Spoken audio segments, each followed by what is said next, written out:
Yeah, my name is Caffery. I'm CEO of the JobPost. What I wanted to talk to everyone today about is going back to basics with a twist on crowdsourcing, which if no one has heard of the term, certainly by the end you'll be using a lot of crowdsourcing platforms in your daily life. So just wanted to get some audience participation. Please show your hands if you're looking, as in within your own businesses, to reduce agency or even eliminate agency spend and usage. Okay, that's the majority. You basically recruiting directly, you have internal teams. You're looking to minimise or ideally minimise cold calls coming into your business from recruiters. That's got to be everyone. And you receive the relevant applications. This doesn't need to be from agencies, but through direct sourcing and agencies that aren't right for the role. Okay, so why can I see so many hands? And I'm sure there's probably a few people that didn't put their hands up, but would have agreed. So if you look at agency spend, what's the negatives here? So it's a perceived high costs. I probably meet with at least 15 to 20 HR directors, resourcing managers, talent acquisition specialists per month. And one of the biggest bugbears is the cost. And that cost is really linked to the value that a recruiter, a consultant offers. One of the other points that I make is the CVs are readily accessible. Why am I going to pay £5,000, £6,000, £10,000 to a recruiter when I can go onto a job board and actually pull it off myself? Valid point. And the other main point is managing suppliers. Suppliers are cyclical. They're in favour one month, they're out of favour the next. And there's more and more suppliers, as in recruiters, coming to the market. So then if you look at direct sourcing, you get absolute choice. It's a lot cheaper. It's in many cases even free. I think Keith had mentioned Twitter. I went across about 4 months ago to the Recruitment Innovation Summit in California. And one of the scary statistics was that 1,000 online products, and these are recruitment products obviously, have been released into the market since 2010. That means that not only have you got the recruiters to manage and work with or potentially work with, you've obviously got all of those online products, and a lot of them will know, such as LinkedIn, Facebook, etc. But that volume of products, and that's increasing, is a scary statistic. Cold calls, interesting. You'll never ever stop cold calls. There aren't any barriers to calling in. You might actually be able to stop the call coming into you as a line manager or as a hiring manager or an internal recruiter, but it still hits the gatekeeper. So it's still a cold call coming into the business. It's still someone still needs to pick that up. And irrelevant CVs, there's little controls to stop this, in particular from direct sourcing, and also if it's not a great recruiter to be engaged with, from recruiters as well. So this is another question that I ask, and I think the one, and what I love about my own job, is that when I was 13 years in recruitment, it was very much focused on targeting the end client, making sure that I could service their needs. So as a recruiter, I worked for Michael Page and Manpower. I then worked on my own for a number of years. But what the benefit of my role now is that I can actually meet with independents, recruiters that I've literally set up a week ago, right through to having a coffee, a beer with one of the board directors of the largest recruitment business. Likewise, I get access to a number of corporates that have use ATSs, that have huge internal recruitment teams, right down to a company that's looking to launch into the UK, sort of starting from scratch. And then you've got obviously all of the suppliers into the industry. And last week sort of had a great 2-hour sort of brainstorming session with the LinkedIn guys, which are actually 1 minute from where we're based here. And one question, and I always like to get onto this topic, is which candidate should get the job? So take out all the technology, take out direct sourcing, take out how much it costs. And these are the main areas. So is it the candidate you can access easily? Candidates are accessible everywhere. Everyone's now knowable. The candidate that you can access directly, so you've got your own teams to do that. The candidate that costs you the least to acquire. The candidate submitted from your existing suppliers, or the candidate submitted by an external supplier. And I'll come on to that latter one shortly. What we always come round to, and that's in the recruitment owners, the actual corporates, the employers and the suppliers, is that surely it should be the best candidate that can make a real difference to the business, irrespective of where they are sourced from, how much they've cost. That surely has to be the fundamental principle of recruitment and what we're all looking to achieve.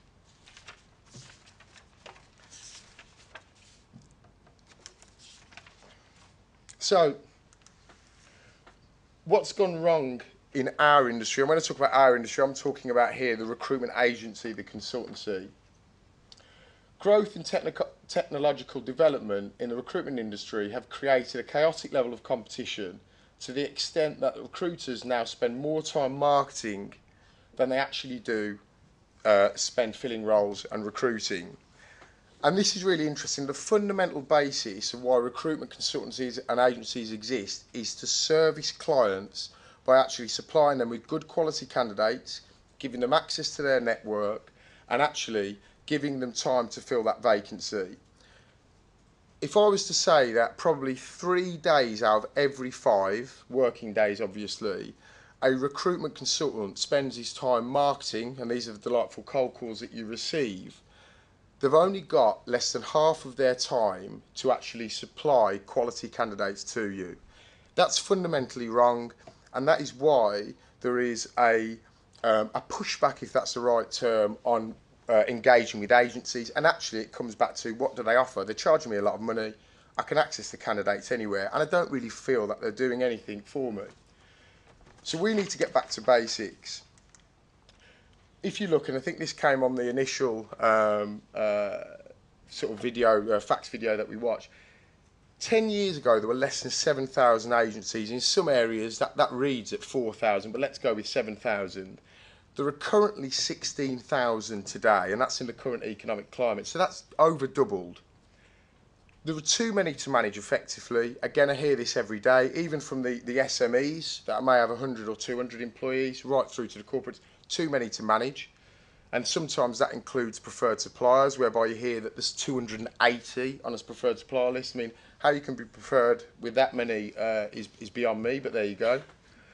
But then look at the positives. They did place over 600,000 candidates last year, and they do have a huge access to active and passive candidates, and that's those are two great things that consultants have.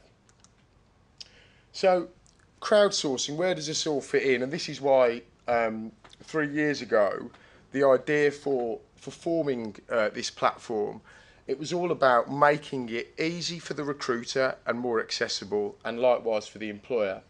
And the JobPost is essentially a crowdsourcing platform for recruiters. So crowdsourcing platforms, we all know. I'm sure you recognise all of those logos there. They are all massively powerful in the consumer space. They haven't removed anything, so Wikipedia hasn't replaced the dictionary. And to use an example, Rightmove, if you advertise your house with an estate agent, the estate agent will put it in their nice window. They'll have people that will come in, they'll put it on their own website. But why do estate agents use Rightmove? Because they get maximum access to who they're looking for, and they also get choice. Access and choice is a reason that all of those platforms are phenomenally successful in the consumer space. So what I wanted to do is just show you a very short animation. It's about sort of 90 seconds, I think, in terms of the JobPost as a crowdsourcing platform and where we fit in from a recruitment point of view. Hopefully it works.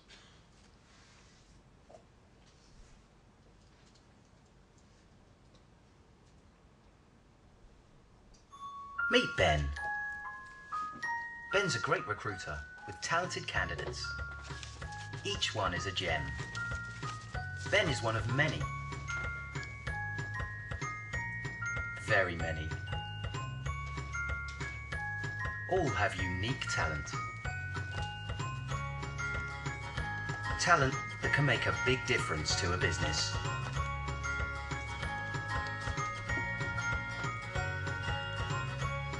Say hi to Kate.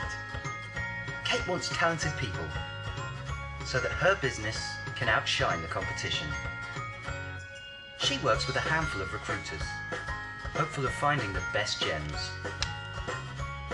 But those gems could be anywhere in a large crowd, meaning Kate is likely to be missing the very best talent. Ben has the perfect gem for Kate, but it's not always easy to get noticed. It's a problem. How do you find the very best person for every job? This is TheJobPost. It's a platform for recruiters, all recruiters. It identifies which recruiter can supply the best talent,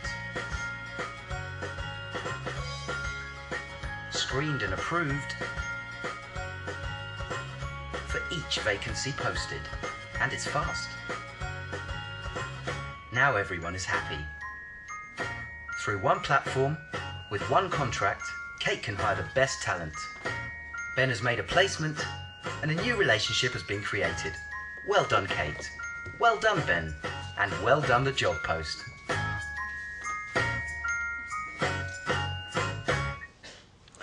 Okay, so the JobPost as a platform of recruitment crowdsourcing, it's quite simple. It hosts all of the recruiters. I mean, we're focused, for example, in the UK. We've got 33,000 registered consultants, and that's probably, well, will be from the largest recruiters that exist in the UK right down to a startup from last week.